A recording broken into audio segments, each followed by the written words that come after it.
Hello everybody, Ben Rogers here, the Raptors Digest, here to react to the Raptors' 92-73 win against the Indiana Pacers. First things first, right off the bat, the Toronto Raptors are officially the first seed in the Eastern Conference. There's no way we could possibly lose it. There's no way the Celtics or any other team could come back. So this is the first time that's ever been done in franchise history. I know the Raptors are just overcoming a slump, so the fan base, it's been a bit rough, but we really have to appreciate this team, how amazing we've been this season. Objectively, this is the best Raptors team we've seen in the regular season, and hopefully that holds true for the playoffs. We'll all see. We'll break down videos, make videos breaking down that, see what's to come. We don't really know right now. But DeMar DeRozan, Kyle Lowry, the bench mob, Serge Ibaka, Jonas, OG, everyone on the roster, Coach of the Year, Dwayne Casey, or at least he better be, Masai Ujiri, everyone involved. Shout out to everyone on the Raptors. Shout out to the Raptors fans for pushing the Raptors 24/7. It's exciting times to be a Raptors fan. I know the Cavs are still there in the playoffs, but we're going to talk about the Cavs more as playoff time comes along. But I think we'll get into the game action right now, but I think that the Raptors play like this and overcome that mental block of the Cavs, I think we can definitely beat them. But I'll talk about that more in the pod. Let's get straight into this game because the Toronto Raptors were dominant. And usually when we blow out teams, it's the starters holding tight. You know, they'll get a little lead over a team, and then the bench mob usually blows it up. But tonight the starter said, I'm done with fooling around. They came out and really just took it to the Indiana Pacers. Jonas was a plus 16. That was the lowest plus minus of a starting player. Serge was a plus 25. OG a plus 23. Lowry a plus 25. And DeMar DeRozan with a plus 32 in the plus minus box score. So for anyone who doesn't know what that stat is, it's when you're on the court, how much your team wins or loses by. And when you're off, it doesn't count. So if DeMar DeRozan was on the court and the Raptors are up by 10, he'd be a plus 10. He gets subbed out. We're down by 5. When he comes back in, he'd still be a plus 10. Just a little. So I'm not throwing out random numbers, just so everyone knows. But the main guy tonight, the guy that really did it for us, was Serge Ibaka. He was a manimal out there. He was just ready to rock, hitting his threes. It seemed like he hit everything he put up. 25 points tonight for Serge, 8 rebounds. This is the Serge Ibaka we need for the playoffs. I know Serge, it's a night-to-night thing with Serge. Sometimes you get the Ibaka that's swatting shots, getting buckets, hitting his mid-range shot, and occasionally the threes. And other times you get the Serge Ibaka that, looks a bit, he is a veteran. Veteran in the NBA, got those veteran legs, all that stuff. But tonight we got the best Ibaka, and that's what we want to see in the playoffs. Great time for him to really have not necessarily a breakout game, but a really strong game going into the postseason. That's what I love to see. Is with the Raptors, obviously, as of late now, DeMar and Lowry haven't really been scoring crazy high amounts, and that was the same thing tonight. Lowry only had 9 points. DeMar had 12, and not on great shooting percentages. But we all know that DeMar and Lowry are our two main guys, and if two of them aren't going, it's going to be tough to beat any real competition in the playoffs. So counting on DeMar DeRozan and Kyle Lowry to at least shoot pretty well, shoot close to their averages in the playoffs. Having a guy like Serge Ibaka to be a third scoring option, obviously we're not asking him to put in 25 points every night and hit 5 of 7 from 3, but just to have him as a threat, there, no back-to-backs in the playoffs, that could be so dangerous for the Toronto Raptors. I'd love to see that happen in the playoffs. Let us know what you guys think.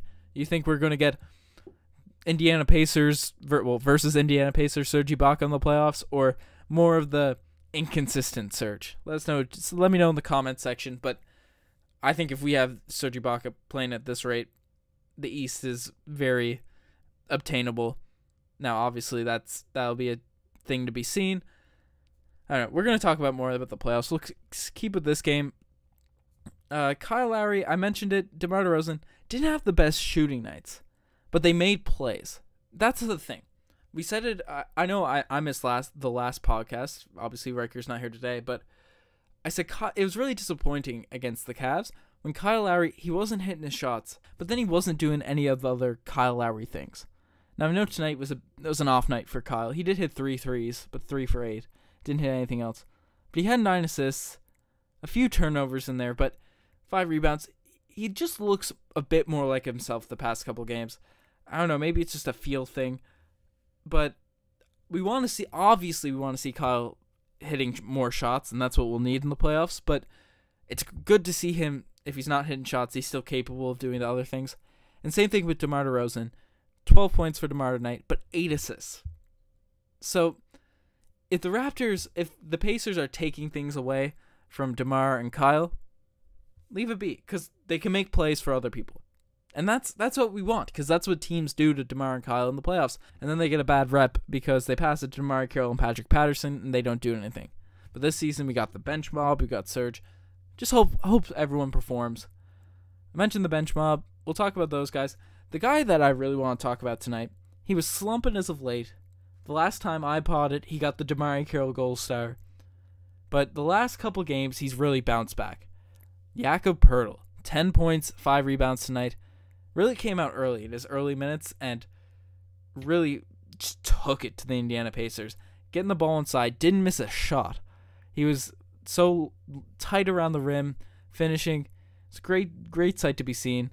I'd love to see Yak, perform like this at this time of year. Even Bebe got some minutes at the end of the game, but we were questioning whether Bebe would start getting some playoff minutes. And depending on the matchups, he still might. But it's great to see that Jakob isn't hitting a wall or anything like that going to the playoffs. That's great to see. Pascal Siakam, another solid night.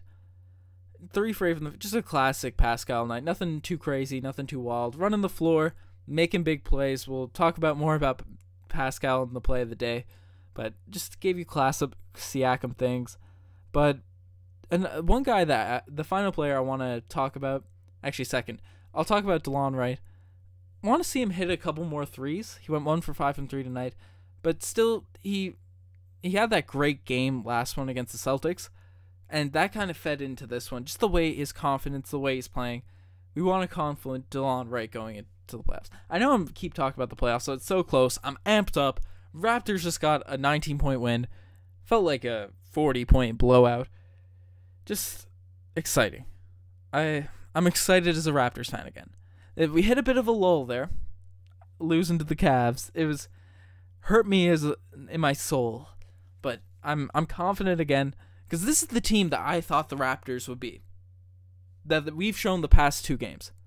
I don't know if we were disinterested, if we were anything like that. Any excuse. Obviously, there's no excuses for the reason, but there was something going on with the roster. And that big slump we had, that 2-week slump. But it looks like they bounced out of it. Now, hopefully that holds true in the playoffs. We don't really know. But if they play like this in the playoffs, we're coming out of the East. That might be a hot take.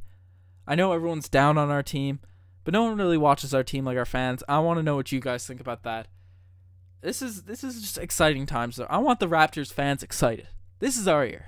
This is what's gonna happen. Toronto's going for the chip. Whether we get there or not, we gotta be hyped and support our roster. Anyways, enough of me ranting. We're gonna go straight into the segments. Tonight's GOAT play of the day has to go. As Raptors fans, I gotta put some context into this. As Raptors fans, we all don't like Lance Stephenson, at least when he plays us. He's a fun guy to watch when he's playing other teams. He's been quite the character when he plays the Toronto Raptors. And tonight he went in the paint, and Pascal Siakam absolutely ended that man's life with a blocked shot in the paint. He just swatted that ball, slapped it straight out of bounds. The man looked shook. So Lance Stephenson didn't know what was happening. Looked like he was about to blow over. That's what was happening there. You get the GOAT play of the day. Pascal Siakam swatting that ball away from Lance Stephenson. Fool going in on Pascal Siakam. But not all plays can be the play of the day. And some just make you say, oh, geez. And tonight, the OG's play of the day goes to the man himself, OG Anunoby. Going for a loose ball. He kind of slowed down a little bit. He wasn't getting the ball, but the ball was going out of bounds anyways. and he runs over a mop lady. Mop lady? I don't know what they're called. The people that mop the floors. If there's a name for it, let me know. But he runs over one of the... No one's hurt, obviously. He runs to the fans. It's done with the fans. High fives a few kids. Make sure everyone's all right. I don't know. It's pretty awkward, pretty funny. Just walked over this missus. Made me say OGs.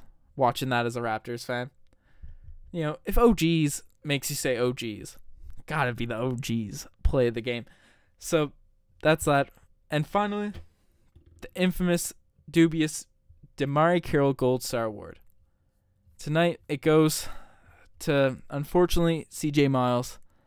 Another tough night for CJ. It seems he's been playing like Damari Carroll. That's who he's been playing like. Missing all the open threes. Just dribbling. He's dribbling too much, turning over the ball. We can't have that out of CJ. I more than most have a lot of faith in CJ. I know that these past few games have really... People are a bit conflicted. There wasn't much love for CJ, not much hate. But those last few weeks, and deservedly so, has really taken a blow to CJ's rep as a Raptor. But I still believe in CJ. He's a sniper. He could be our best shooter. Maybe not most consistent, but just a dead eye. It's what he does. And I think if the Raptors get him open looks, get him clean looks to start games, obviously he's in a slump now, but if we can get him some open looks, I think he could be a very valuable player for the Raptors in the postseason. And obviously OG's a rookie. Rookies are known not to do the greatest in the playoffs. Now, obviously, would I love nothing less than OG to come out and be Kawhi Leonard in the playoffs, but if that doesn't happen, which is expected for a rookie, we'll see. I think CJ is the key for us having playoff success against the top teams. Just him being able to spread the floor, having a small forward that can consistently do that. Maybe Norm's that guy. Norm tonight, 2 points, didn't force anything. Out of 14 minutes though, but I want to see a little bit more out of Norm. But I think we got a better shot at getting out of CJ. Let me know what you guys are feeling about CJ. I know I'm asking you guys a lot of questions, but I want to know. We love it when you guys give interactions. Love all you guys. It's great to be back on a pod. Sorry I missed the last one. It's feeling mighty gross. Over that sickness now. We're trying to get you as much content as possible coming to the postseason. So stay tuned to the channel. It's final season. Not NBA finals, but university finals for me and Riker. So we're doing the best we can to obviously pass our respective years in university and get you guys the best content we can. So stick with the channel, stick with everything. We're going to keep reacting. We're just excited for the postseason. And obviously, if you like, follow the Twitter, follow the Instagram, follow all that stuff, and stay tuned. You guys are the best.